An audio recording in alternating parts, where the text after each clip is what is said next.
Thespiae was an ancient Greek city in Boeotia. It stood on level ground, commanded by the low range of hills which run eastward from the foot of Mount Helicon to Thebes, near modern Thespiae. History. In the history of ancient Greece, Thespiae was one of the cities of the Federal League known as the Boeotian League. Several traditions agree that the Boeotians were a people expelled from Thessaly sometime after the Trojan War, and who colonized the Boeotian plain over a series of generations, of which the occupation of Thespiae formed a later stage. Other traditions suggest that they were of Mycenaean origin. In the Archaic period, the Thespian nobility was heavily dependent on Thebes. This possibly reflected that land ownership was concentrated in the hands of a small number of nobles, and therefore there was difficulty in equipping an effective force of hoplites. Thespiae therefore decided to become a close ally of Thebes. The Thespians destroyed Ascra at some point between 700 and 650, and later settled Eutresis between 600 and 550. Thespiae also took control over Crusis, Siphae, Thisbe and Corysae, probably sometime in the late 6th century. The Thessalians invaded Boeotia as far as Thespiae, more than 200 years before Leuctra, 571 BC, which might have given Thespiae the impetus to join the Boeotian League.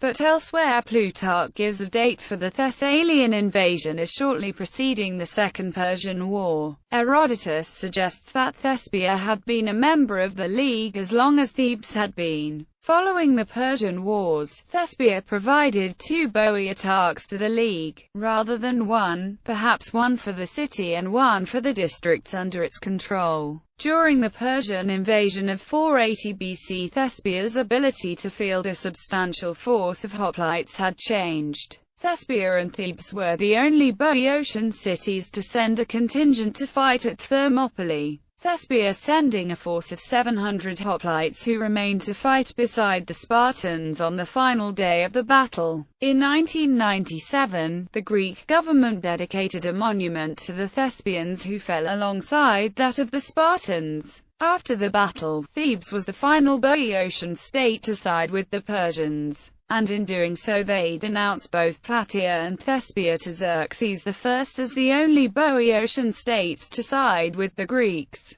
After the city was burnt down by Xerxes, the remaining inhabitants furnished a force of 1,800 men for the Confederate Greek army that fought at Plataea. During the Athenian invasion of Boeotia in 424 BC, the Thespian contingent of the Boeotian army sustained heavy losses at the Battle of Delium. In the next year the Thebans dismantled the walls of Thespiae on the charge that the Thespians were pro-Athenian, perhaps as a measure to prevent a democratic revolution. In 414 the Thebans aided the Thespians in suppressing a democratic revolution. In the Corinthian War, Thespiae was initially part of the anti-Spartan alliance. At the Battle of Nemi in 394 BC, the Thespian contingent fought the Pelennus to a standstill while the rest of the Spartan allies were defeated by the Boeotians. After Nemi, Thespiae became an ally to Sparta and served as staging point for Spartan campaigns in Boeotia throughout the Corinthian War.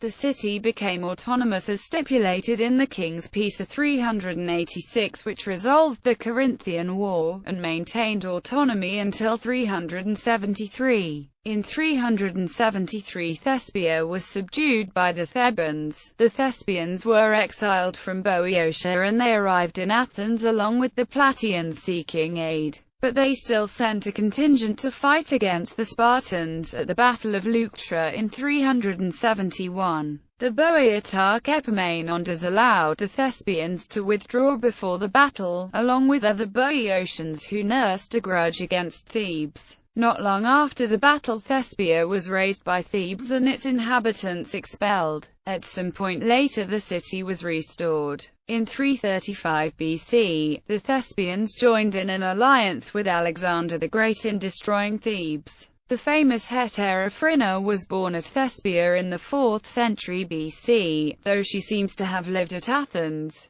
One of the anecdotes told of her is that she offered to finance the rebuilding of the Theban walls on the condition that the words "destroyed by Alexander, restored by Phryne the courtesan" were inscribed upon them. During the Hellenistic period, Thespiae sought the friendship of the Roman Republic in the war against Mithridates VI. It is subsequently mentioned by Strabo as a place of some size, and by Pliny as a free city within the Roman Empire, a reward for its support against Mithridates. Thespiae hosted an important group of Roman negotiators until the refoundation of Corinth in 44 BC. Archaeological remains of what was probably the ancient Acropolis are still to be seen, consisting of an oblong or oval line of fortification, solidly and regularly built. The adjacent ground to the east and south is covered with foundations, bearing witness to the extent of the ancient city. In 1882, the remains of a communal tomb, including a colossal stone lion, were discovered on the road to Leuctra. The tomb contains both cremated remains, associated with an in situ pyre, and 7 inhumations. The tomb dates from the second half of the 5th century BC, and is usually identified as that of the Thespians who fell at the Battle of Delium in 424 BC. Love and the Muses. According to Pausanias, the deity most worshipped at Thespiae was Eros, whose primitive image was an unwrought stone. The city contained many works of art, among them the Eros of Praxiteles, one of the most famous statues in the ancient world. It drew crowds of people to Thespiae. It was carried off to Rome by Caligula, restored by Claudius, and again carried off by Nero. Another work by Praxiteles associated with Thespiae was an Aphrodite, after which the Venus of Auld is thought to have been modelled. There was also a bronze statue of Eros by Lysippos. The Thespians also worshipped the Muses, honored by a shrine in the Valley of the Muses and celebrated in a festival in the sacred grove on Mount Helicon. Thespians. Citizens of Thespiae are called Thespians. The common noun Thespian, meaning actor, comes from the legendary first actor named Thespes, and not the city. Both Thespes and Thespiae, however, are cognate with the verb thespizine, to institute. These words, as well as the related thesmos, institution, and thesis, position, are ultimately derived from the verb titheni, to put in place.